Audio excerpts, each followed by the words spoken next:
Obrigada.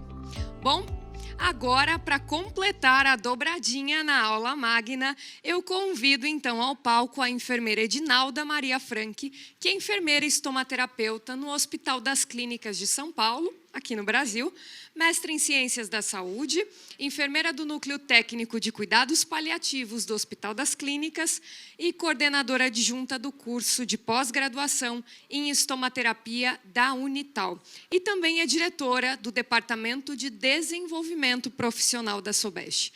A Edinalda vai falar sobre os maiores desafios na prevenção de lesão por pressão. Edinalda, é um prazer te receber. Mais uma vez, muito obrigada por estar aqui e poder compartilhar a sua prática conosco. Eu que agradeço, Jéssica. Boa noite a todos. É um prazer estar aqui. Deixa eu vir para cá. Então, vamos lá. Deixa eu só mudar de mão. Então, pode? Entrou, tá. Então, vou falar a respeito disso. E aqui só para começar falando de alguns estudos internacionais acerca do tema, só para a gente identificar o que eu vou trazer mais adiante como desafios para a prevenção de lesão por pressão.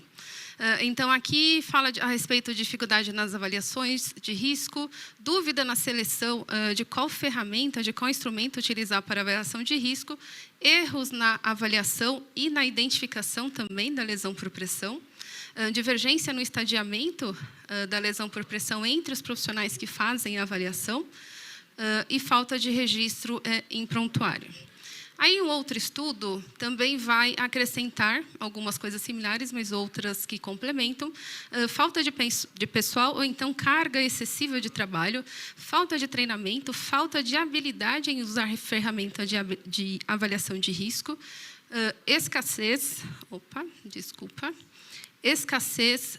de tecnologias para a prevenção. Então, aqui em tecnologia engloba tudo, insumos, coberturas, superfície de suporte, enfim, tudo que a gente precisa para a prevenção. Falta de iniciativa multidisciplinar e também a falta de satisfação no trabalho. E aí, trazendo já, de fato, acerca do tema, é preciso que, quando a gente vá pensar na elaboração de protocolos, de políticas institucionais acerca da prevenção de lesão por pressão, é importante a gente já identificar o que existe na literatura como sendo barreiras ou facilitadores para essa implementação. E, além disso, e muito importante, a gente conhecer, de fato, a instituição no qual ele será desenvolvido, porque não adianta a gente pensar, fazer toda a revisão de literatura, identificar tudo o que a gente precisa construir um bom protocolo, uma boa política institucional, e nós não nos atermos ao que existe de fato na nossa instituição que possa ser algo que traga dificuldade. Então, é importante a gente identificar isso, porque na elaboração a gente já consegue contemplar essas barreiras, essas dificuldades, e já consegue pensar em como ir adiante, em como vencê-las. Então, eu vou falar acerca dos desafios baseado exclusivamente no guideline da NPIAP, da EPOAP e da PPPIA de 2019, porque, de fato, existe um capítulo totalmente voltado para isso. Então, no guideline completo, a gente consegue ter acesso a esse material. E na versão rápida, no guia rápido de consulta, a gente tem uma parte mais resumida. Então, vou apresentar aqui o que ele cita como sendo os maiores desafios para a prevenção de lesão por pressão, e, da mesma forma, uma vez que a gente consegue ter isso contemplado, a gente tem como facilitadores. Então, o primeiro item, falta de conhecimento e atitude dos profissionais de saúde, e aqui, na verdade, vai falar acerca da falta de conhecimento dos profissionais sobre a prevenção de lesão por pressão, na elaboração do protocolo, mas também no desempenho das ações. Então, é preciso aí elaborar programas educativos multifacetados, e sempre vai citar essa questão de multifacetado, porque não adianta somente a gente criar o protocolo, é preciso fazer toda uma capacitação institucional acerca de como ele vai ser desenvolvido na prática. E o que é importante, a gente precisa fazer isso de forma que todos os colaboradores se engajem nessas ações e compreendam qual que é o raciocínio clínico acerca de cada medida, pois assim a gente consegue com que as medidas sejam realizadas de uma forma mais efetiva. E aí traz também a questão da necessidade do trabalho colaborativo entre os profissionais. Então, quando a gente fala de prevenção de lesão por pressão, a gente não está falando exclusivamente de ações voltadas para a equipe de enfermagem. Então, a gente sabe que é um indicador da assistência, principalmente relacionado à enfermagem, mas a gente precisa trazer todos os profissionais da equipe para o conhecimento do protocolo de prevenção, para que todos consigam colaborar. Além disso, falta de acesso a equipamentos e recursos. Então, aqui o próprio guideline traz a importância da gente ter equipamentos e produtos, insumos, enfim, necessários para a prevenção, e que, uma vez a gente tendo tudo isso disponível na instituição, a gente consegue, sim, reduzir a incidência de lesão por pressão. Além disso, é preciso avaliar a disponibilidade e acesso à superfície de suporte, sempre com uso baseado na avaliação de risco, que está descrito no protocolo, assim como a Silvia apresentou para a gente o protocolo da instituição dela, então sempre baseado na avaliação de risco, ou então a gente vai fazer o uso, de fato, voltado para aqueles pacientes que já têm lesão por pressão existente, que isso os coloca em risco de ter novas, ou então aqueles pacientes que são de populações de risco, e a gente sabe que tem peculiaridades que a gente precisa ter uma atenção maior. Além disso, quando se fala acerca de outros equipamentos médicos, a orientação é que eles sejam selecionados de acordo com a capacidade menor que eles tenham de produzir pressão e fricção. Então, aqui seria aquela questão de nós selecionarmos dispositivos de tamanho adequado que se adapte melhor a cada um dos pacientes, para que assim tenha menos pressão e fricção também. Além disso, falta de iniciativa para desenvolver e implementar programa multifacetado de melhoria de qualidade na prevenção de lesão por pressão. Então, aqui trazendo mais uma vez a importância de que exista esse protocolo, pensando em todas as questões associadas aí à prevenção de lesão por pressão. Então, desde o que é a lesão por pressão, a avaliação de risco, que instrumento a gente vai utilizar na instituição, como utilizar, como fazer a prescrição acerca do que foi identificado e todas as outras questões envolvidas aí no protocolo, avaliação, prescrição, enfim. E isso a gente precisa traduzir também, né? Além da gente ter o protocolo, por exemplo, eu preciso criar bundles, que vão ser informações acerca de pontos mais importantes e de fácil visualização que a gente coloca sempre na unidade, para que não só a equipe, mas também para o cuidador, para o paciente, para todos os profissionais tenham acesso e lembrem sempre do que está descrito aí no protocolo de prevenção de forma visual e mais fácil. Além disso, é preciso engajar, como eu já comentei anteriormente, todos os atores envolvidos no cuidado. Então, desde os gestores, todos os profissionais da equipe multiprofissional, o paciente, os familiares e os cuidadores. Então, o cuidador formal, o cuidador informal, e todos eles precisam estar cientes das medidas de prevenção e precisam ser capacitados para realizá-lo, porque quando o paciente estiver alta, quem fará o cuidado é a família ou então os cuidadores. Além disso, né, ter o programa de implementação da qualidade na prevenção, que ele reforça também, gente, a boa prática. Então, ele traz sintetizado o que existe de melhor evidência na literatura acerca de quais medidas devem ser realizadas para fazer a prevenção de lesão por pressão. Então, é importante divulgar essas boas práticas em bundles. Então, como eu já comentei, são informações resumidas, os pontos mais importantes, e isso já está na literatura evidenciado como associado à diminuição de lesão por pressão, ou quando as lesões por pressão acabam acontecendo, elas sempre têm um menor estágio. Além disso, o uso de bundle está associado também ao aumento da aderência da equipe de saúde em realizar o reposicionamento, que é aí a nossa principal estratégia de prevenção de lesão por pressão. Além disso, utilizar um sistema de classificação de lesão por pressão. Então, nós utilizamos normalmente o que está descrito pela NPIAP, EPOAP e PPPIA, a respeito da classificação de lesão por pressão, e o uso dessa ferramenta associada à notificação, seja eletrônica ou seja de outra forma, e também um programa de educação está associada ao risco da ocorrência de lesão por pressão. E quando a gente fala de bundle novamente, é preciso a gente lembrar de criar bundles específicos para populações especiais, porque provavelmente eles têm alguma especificidade de risco, então é preciso fazer um bundle voltado para isso. Um exemplo seria fazer para pessoas cadeirantes, que aí a gente sabe que passando a maior parte do tempo na posição sentada, terão outros pontos de pressão específicos, então é preciso elaborar um bundle voltado para esses cuidados preventivos. E aqui um outro ponto, falta de políticas, procedimentos, protocolos e documentação padronizada baseada em evidência. Então, é necessário, além disso, a revisão anual dessas políticas, procedimentos, protocolos e da documentação padronizada que é criada para o registro, para a informação, enfim. E, deixa eu ver aqui, peraí.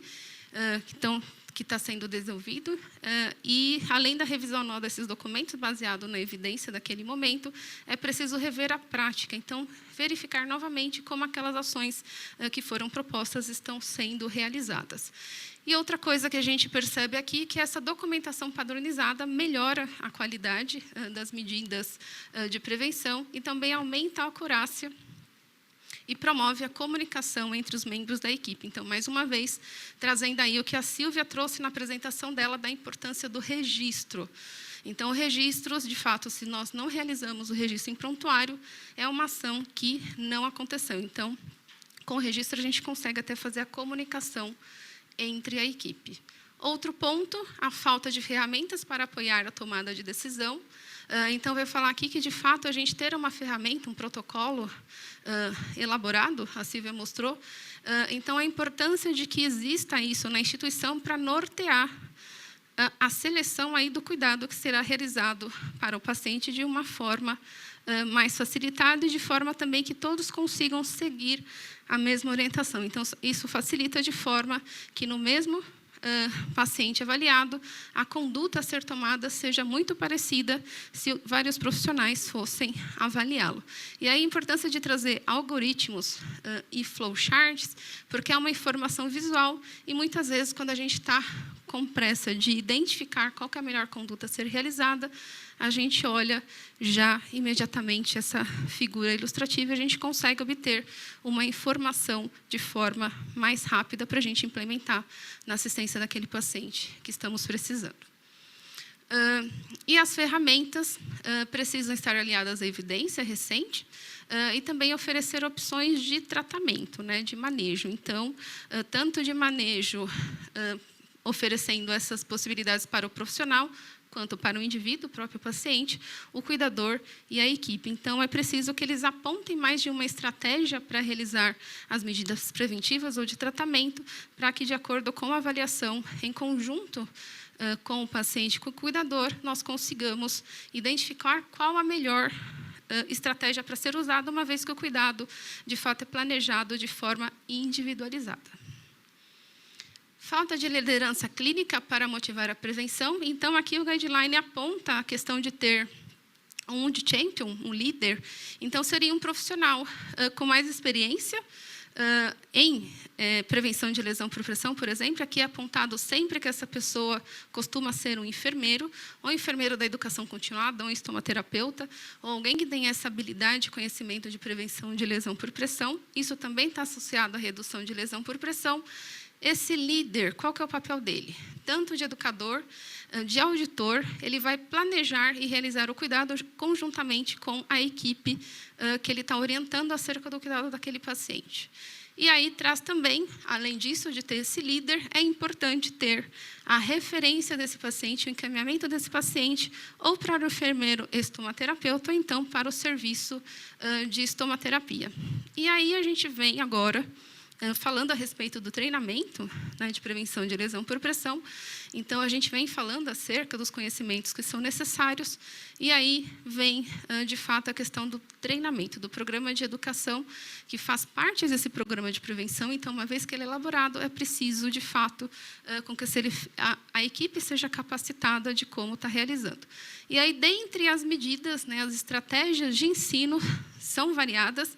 Então, existem várias possibilidades, a gente precisa identificar, na verdade, qual que é o déficit de conhecimento da nossa equipe para que a gente construa esse programa educacional de uma forma mais adequada para atingir os nossos objetivos. Com relação à falta de monitorar, analisar e avaliar regularmente a performance dos indicadores, aqui traz a importância de nós sempre trabalharmos com a questão da notificação. E aqui, quando a gente fala de indicador, a gente não está falando somente de incidência e de prevalência, a gente está falando também de indicadores de estrutura, de processo, de resultado. Então, no de estrutura, por exemplo, eu tenho aí a elaboração do meu protocolo. Então, esse vai ser um indicador de estrutura, ou seja, a instituição tem um protocolo de prevenção de lesão por pressão.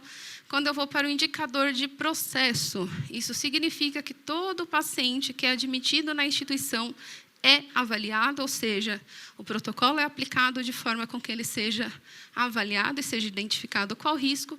E aí, no indicador de resultado, de fato, a gente vai ter incidência e prevalência, ou seja, existe protocolo, o paciente foi avaliado, as medidas de prevenção foram realizadas adequadamente, conforme a avaliação de risco individualizada, e a gente vai avaliar o resultado de tudo isso como sendo os indicadores de incidência e prevalência. Aí, em fazendo esse monitoramento, análise e avaliação de indicadores, um ponto muito importante é que isso seja divulgado. Daí a questão da falta de divulgação dos resultados, ou seja, do feedback do programa de prevenção.